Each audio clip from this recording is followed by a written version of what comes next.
नमस्कार मित्रांनो, ॲडव्होकेट आनंद या आपल्या यूट्यूब चॅनलवर तुमच्या सगळ्यांचं पुन्हा एकदा स्वागत. मागच्या काही महिन्यांमध्ये आपण जे नवनवीन व्हिडिओ तुमच्यासाठी घेऊन आलो त्या बाबतीत तुमच्या सगळ्यांकडून खूप छान प्रतिसाद आला. त्या बाबतीत आमच्या सगळ्यांकडून धन्यवाद. आज आपण एका नवीन विषयाच्या संदर्भात व्हिडिओ घेऊन आलेलो आहोत. मृत्यूपत्र. मृत्यूपत्र हा विषय काढला की बऱ्याच जणांच्या छातीत धडकी भरते. तसं बघितलं तर हा नावडता विषय पण तितकाच महत्वाचा. इंडियन सक्सेशन ऍक्ट कलम क्रमांक 57 या कलमामध्ये मृत्यूपत्राच्या बाबतीत सविस्तर माहिती दिलेली आहे. कलम क्रमांक 57 पासून पुढच्या बऱ्याच कलमांमध्ये मृत्यूपत्र कसं करावं, त्या बाबतीतल्या काय अटी शर्ती असतात, कोणी करावं या संदर्भात सविस्तर माहिती दिलेली आहे. ही माहिती तसं बघायला गेलं तर बऱ्याच अंशी क्लिष्ट आहे, पण ती तुमच्यासाठी आम्ही एका सोप्या पद्धतीने घेऊन आलेलो आहोत. आजच्या ह्या व्हिडिओमध्ये आपण 4 बाबींचा विचार करणार आहोत. ह्या 4 बाबी म्हणजेच पहिली सगळ्यात महत्वाची गोष्ट की मृत्यूपत्र का करावे, दुसरी महत्वाची गोष्ट की मृत्यूपत्र कोणी करावे, त्यानंतर अशा काही 8 ते 10 बाबी ज्या मृत्यूपत्र करताना तुम्ही आवर्जून पाहिल्याच पाहिजेत आणि 8 ते 10 बाबी ज्या तुम्ही मृत्यूपत्र करताना निश्चितपणाने टाळल्याच पाहिजे. सगळ्यात पहिली महत्वाची बाब म्हणजे की ज्या व्यक्तीला मृत्यूपत्र करायचं आहे त्याच्याकडे असणाऱ्या चल आणि अचल संपत्ती आहेत का, आणि त्या आहेत तर त्या त्याच्या मालकीच्या आहेत का. दुसऱ्यात सगळ्यात महत्वाचा विषय म्हणजे त्या संपत्तीचा त्याला कोणाच्या नावावरती त्याला त्या संपत्ती वितरित करायच्या, म्हणजे कोणाच्या नावावरती तो व्यक्ती गेल्यानंतर त्याला त्या संपत्ती द्यायच्या आहेत.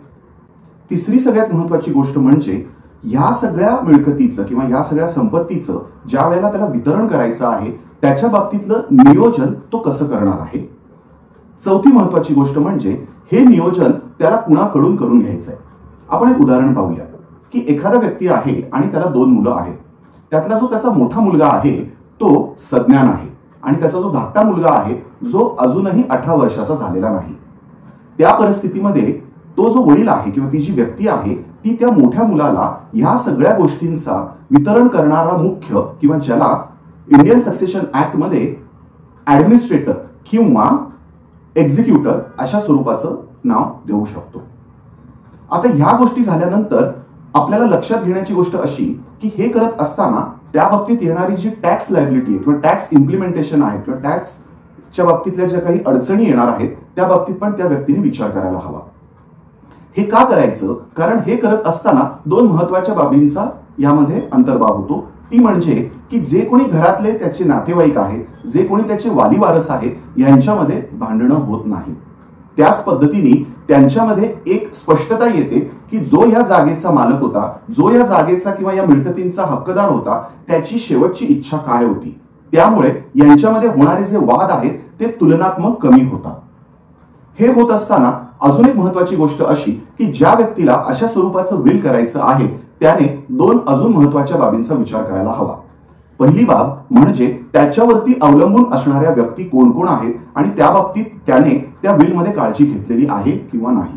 उदाहरणार्थ त्याच्यावर अवलंबून असणारे त्याचे आपण म्हणूयात पालक, त्याच्यावर अवलंबून असणारे त्याची पत्नी किंवा पत्नी जर अशा पद्धतीचं विल करत असेल तर त्या पत्नीशी संलग्न असणारा तिचा नवरा, त्याच पद्धतीने ह्यांच्यावरती अवलंबून असणारी त्यांची जी सज्ञा न झालेली मुलं आहेत ती. या सगळ्या बाबींचा विचार केल्यानंतर हे विल करणं हे योग्य ठरतं. मग आता दुसरा प्रश्न असा येतो की विल कोणी करावं. आता विल का करावं या बाबतीत आपण ही चर्चा केली, पण विल कोणी करावं या बाबतीचा ज्या वेळेला विचार येतो त्यावेळेला प्रामुख्याने वकील या नात्याने आम्ही 5 महत्वाच्या बाबींचा विचार यामध्ये करतो किंवा 5 महत्वाचे आपण मुद्दे म्हणूया. सगळ्यात महत्वाची गोष्ट म्हणजे ज्या व्यक्तीकडे कुठल्याही स्वरूपाची चल अचल अशा स्वरूपाची संपत्ती आहे, मग त्याचं घर असेल, त्याचं दुकान असेल किंवा त्याच्याकडे शेत जमीन असेल तर त्या व्यक्तीने हे करणं गरजेचं आहे. त्याचबरोबर ज्या व्यक्तीचे शेअर्स, म्युच्युअल फंड, सोनं किंवा कुठल्या कुठल्या बँकांमध्ये ठेवी असतील तर त्याने देखील अशा स्वरूपाने विल करणं हे गरजेचं आहे. तर पहिली बाब आपण बघितली की विल कोणी करावं. यामध्ये ज्याच्याकडे अशा स्वरूपाच्या चल अचल संपत्ती आहेत त्याने विल करायला हवं. त्यातला दुसरा मुद्दा असा येतो की ज्या व्यक्तीवरती अवलंबून असणारी त्याची लहान मुलं आहेत किंवा त्याची पत्नी किंवा पत्नी जर अशा स्वरूपाचं विल करत असेल तर तिच्या मिळकतीचा जो कोणी हक्कदार आहे तो म्हणजे तिचा नवरा किंवा तिची मुलं. ह्या जर असतील किंवा असं जर तुमच्यावर अवलंबून असणारं कोणी व्यक्ती असेल तर तुम्ही विल हे नक्कीच करायला हवं. तिसरा मुद्दा याच्यामध्ये येतो की एखादी व्यक्ती असेल आणि त्या व्यक्तीवर त्याचे पालक जर अवलंबून असतील तर त्याने देखील विल हे करायलाच हवं. चौथा महत्वाचा मुद्दा येतो की जर एखाद्या व्यक्तीचा व्यवसाय असेल, एखाद्या व्यक्तीचा जर बिझनेस असेल तर त्याने अशा स्वरूपाचं विल करायला हवं. याचं कारण असं होतं की ज्या वेळेला आपण एखादा व्यवसाय किंवा एखादा बिझनेस करत असतो त्यावेळेला त्या व्यवसायामध्ये देणी घेणी अशा स्वरूपाने चाललेली असतात. त्यामुळे त्या व्यवसायातल्या ज्या कुठल्या ऍसेट्स आणि ज्या कुठल्या लायबिलिटीज आहेत त्या बाबतीतलं जर व्यवस्थापन नाही केलं तर ती व्यक्ती गेल्यानंतर त्या अवलंबून असणाऱ्या व्यक्तींवरती त्याचा एकतर मोठ्या प्रमाणावरती भार येऊ शकतो किंवा त्याचे कुठल्या अजून मिळकतींमध्ये इन्व्हेस्टमेंट होत्या किंवा कुठल्या मिळकतींमध्ये त्या व्यक्तीचे हक्क होते हे त्याच्यानंतर उरलेल्या व्यक्तींना कधी कळूनच येत नाही. आणि त्यामुळे जर एखाद्या व्यक्तीचा बिझनेस असेल, जर एखाद्या व्यक्तीचा व्यवसाय असेल तर अशा ऍसेट्स आणि लायबिलिटीज म्हणजे त्याची देणी आणि त्याला येणी ही काय आहेत ह्याच्या अनुषंगाने या बाबतीत त्या व्यक्तीने विल करणं हे गरजेचं असतं. आणि सगळ्यात शेवटचा मुद्दा म्हणजे जर एखाद्या व्यक्तीच्या काही अशा इच्छा असतील की त्याला त्याच्या मिळकतींचं व्यवस्थापन कसं व्हायला हवं तर उदाहरण आपण घेऊया.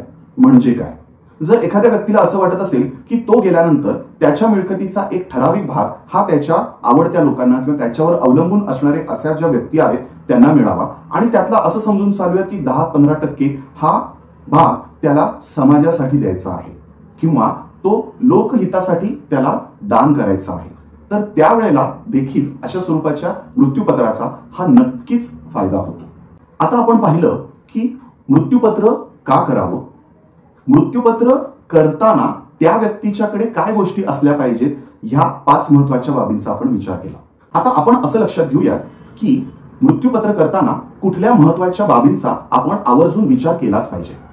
त्या कुठल्या बाबी आहेत ह्याच्या बाबतीत आपण आधी समजून घेऊया. सगळ्यात पहिली बाब म्हणजे असं मृत्यूपत्र करत असताना कन्सल्टंटची मदत घ्या. तुमच्या भागामध्ये जो कोणी असणारा योग्य वकील असेल त्याची नक्की मदत घ्या. याचं कारण असं की मृत्यूपत्र करताना त्यामध्ये अनेक गोष्टींची क्लिष्टता असते. उदाहरणच द्यायचं झालं तर एखाद्या व्यक्तीला वाटत असतं की त्याच्याकडे असणारी जी जमीन मिळकत आहे ती त्याच्या मालकीची आहे. वस्तुतः ती मिळकत त्याच्याकडे त्याच्या वडिलांकडून किंवा आजोबांकडून आलेली असते आणि त्या बाबतीत तो एखाद्याच व्यक्तीला आपण त्याच्या म्हणूया की त्याच्या 2 मुलांपैकी किंवा एक मुलगा एक मुलगीपैकी फक्त मुलालाच ती प्रॉपर्टी देऊन टाकतो. तर त्या बाबतीतले जे कायदे आहेत ते वेगवेगळे आहेत आणि त्यामुळे तुमची असणारी स्वतःची मिळकत कुठली या बाबतीत तुम्हाला जर संभ्रम नको असेल तर त्यावेळेला तुम्ही एखाद्या कन्सल्टंटची मदत घ्यायला हवी. हा झाला पहिला मुद्दा. दुसरा मुद्दा बघूया की हे करत असताना कुठूनही एखादा आपण एक टेम्पलेट कलेक्ट केलं आणि स्वतः तयार केलं आणि ते डॉक्युमेंट आपण नोंदवायला गेलो तर असं करायला जाऊ नका.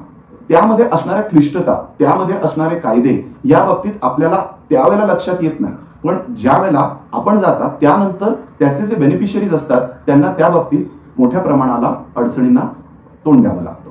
अशा स्वरूपाचं विल करत असताना त्याच्या बाबतीत येणारा जो काही टॅक्स आहे याचाच अर्थ त्याच्या ज्या लायबिलिटीज ज्या व्यक्तीला ह्या प्रॉपर्टी मिळणार आहेत त्या बाबतीचा नक्कीच तुम्ही विचार करायला हवा. चौथी महत्वाची गोष्ट ती म्हणजे ज्या वेळेला अशा स्वरूपाचं विल करतो त्यावेळेला तुमचे डिजिटल स्वरूपात असणारे जे कुठले ऍसेट्स आहेत त्याचा नक्की विचार करायला हवा. तुम्ही विचाराल म्हणजे काय, तर असं लक्षात घ्या डीमॅट स्वरूपात असणारे तुमचे शेअर्स, म्युच्युअल फंड, त्याचप्रमाणे तुमचे जे कुठलेही आपण म्हणूयात फिक्स डिपॉझिट आहेत मग त्या फक्त बँकेपुरत्या मर्यादित न राहता त्या आपण म्हणूयात की एक वेगळ्या कंपन्यांमध्ये तुम्ही पैसे गुंतवलेले आहेत अशा स्वरूपाचे जे फिक्स डिपॉझिट्स आहेत, तुम्ही घेतलेले डिबेंचर्स आहेत त्याचा देखील अंतर्भाव होतो. आणि हो, सगळ्यात महत्वाचं म्हणजे तुम्ही डिजिटल स्वरूपात जर गोल्ड घेतलेलं असेल किंवा तुम्ही जर डिजिटल स्वरूपात जर क्रिप्टो करन्सी घेतलेली असेल तर त्या बाबतीतलं पण नियोजन कसं करायचं हे देखील तुम्ही त्या विलमध्ये लिहून ठेवणं गरजेचं आहे. त्यानंतरचा महत्वाचा भाग म्हणजे विल करताना तुम्ही नेमकं आणि मोजकं त्याच्यामध्ये लिहायला हवं. विल हे तुम्ही वेळोवेळी अपडेट केलं पाहिजे. याचा अर्थ काय, असं समजून चाला की एखाद्या व्यक्तीने त्याच्या वयाच्या 35व्या वर्षी एखादं विल केलं, त्यानंतर समजा असं धरून चालू आहे की त्या पुढच्या 10 ते 15 वर्षामध्ये त्याने अजून काही मिळकती विकत घेतल्या किंवा त्याचा त्या मिळकतींमध्ये हक्क आला आणि त्या जर मिळकती या विलमध्ये लिहिलेल्या नसतील तर त्या बाबतीतलं जे नियोजन आहे ते नियोजन त्या विल प्रमाणे होणार नाही. तर वारसा हक्क कायदा याच्या अनुषंगाने त्या मिळकतींचं नियोजन होतं. मग ज्यासाठी आपण विल केलं तो अर्थ किंवा त्याचा जो पर्पज आहे तोच फ्रस्ट्रेट होऊन जातो किंवा तो संपूनच जातो. त्यामुळे हे विल वेळोवेळी आपण अपडेट करणं हे गरजेचं आहे. विल करत असताना ज्या वेळेला तुम्हाला एखादी गोष्ट एखाद्या धर्मदाय संस्थेला, एखाद्या आपण म्हणूयात की अनाथ आश्रमाला, एखाद्या कुठल्याही वेगवेगळ्या आश्रमांना जर दान करायचे असेल तर त्या बाबतीत तुम्ही स्पेसिफिक आणि स्पष्ट लिहिणं गरजेचं आहे. त्यानंतरचा महत्वाचा विषय येतो की जे तुम्ही बिल तयार करता ते बिल नोंदवायला पाहिजे का नाही नोंदवायला पाहिजे. खरं तर विल नोंदवण्याची गरज नसते, पण सेफ्टी पर्पजेससाठी आपण विल रजिस्टर करून ठेवा या पद्धतीने सांगतो. अर्थात हे लक्षात ठेवा की ज्या वेळेला तुम्ही विल नोंदवता त्यावेळेला जसं तुम्ही ॲग्रीमेंट टू सेल नोंदवल्यानंतर त्याचा इंडेक्स टू तयार होतो तसं विलच्या बाबतीमध्ये होत नाही. याचाच अर्थ ज्यानं विल तयार केलेलं आहे त्याच्या व्यतिरिक्त त्या विलची कॉपी किंवा त्या विलची प्रत कुठलाही तिराहित व्यक्ती अर्ज देऊन काढून घेऊ शकत नाही. त्याच्यानंतर महत्वाचा भाग असा येतो की ज्या वेळेला तुम्ही हे बिल केलेलं असतं तर त्याची जी मूळ प्रत आहे ती सुरक्षित पद्धतीने ठेवा. म्हणजे जे तुमचं मूळ बिल आहे ते अशा स्वरूपाने ठेवा की तुम्ही गेल्यानंतर ज्या कोणाकडे ते बिल तुम्ही दिलेलं आहे ते बिल त्याच्या योग्य मालकाकडे जाऊन पोहोचेल, म्हणजे त्याच्या बेनिफिशियरीला त्याचा खरंच वापर होईल.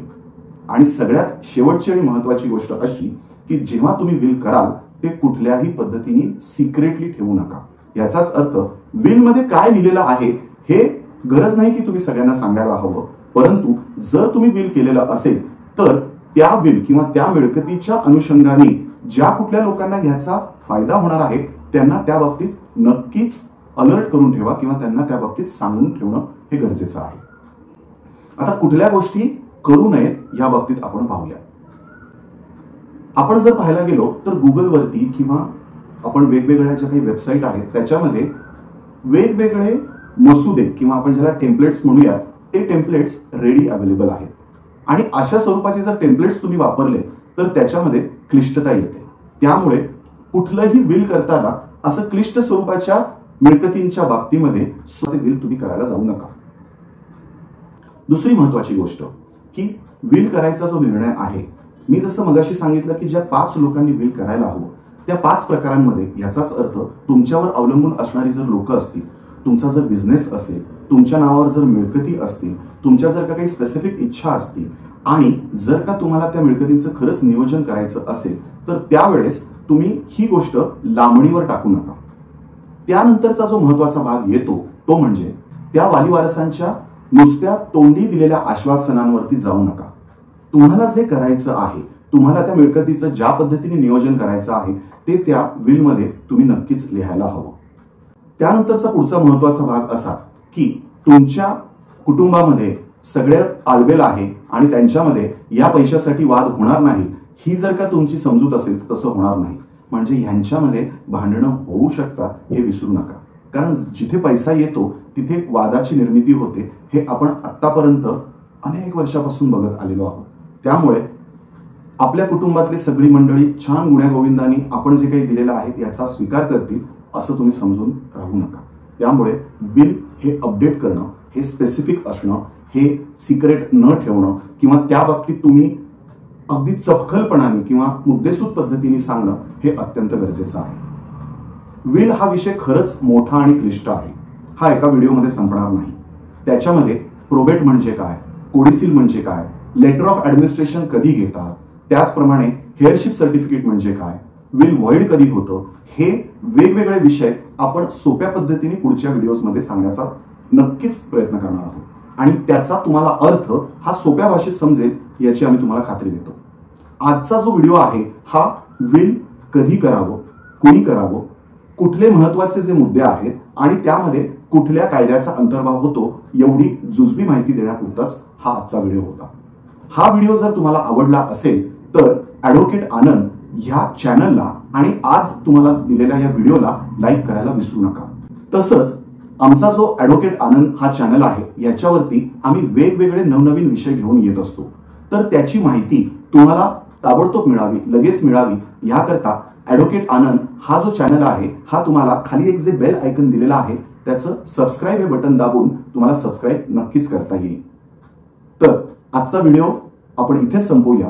पुढच्या आठवड्यात विल आणि त्याच्या अनुषंगाने जे वेगवेगळे मुद्दे आहेत त्या बाबतीत समजून घेण्याचा प्रयत्न करूया. आणि तोपर्यंत नमस्कार.